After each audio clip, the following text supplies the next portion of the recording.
Meaning of death blow.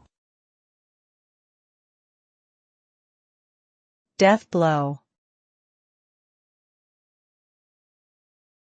Death blow. Death blow. Death blow. A death blow is a term used to describe a devastating or fatal attack or action that results in the complete or near destruction of something or someone. The term is often associated with situations where a single decisive event or action leads to a catastrophic outcome. In essence, a death blow is a final, crushing blow that marks the end or downfall of an entity or individual. It's a term that connotes finality and irreversibility, indicating that there is no coming back from the damage that has been inflicted.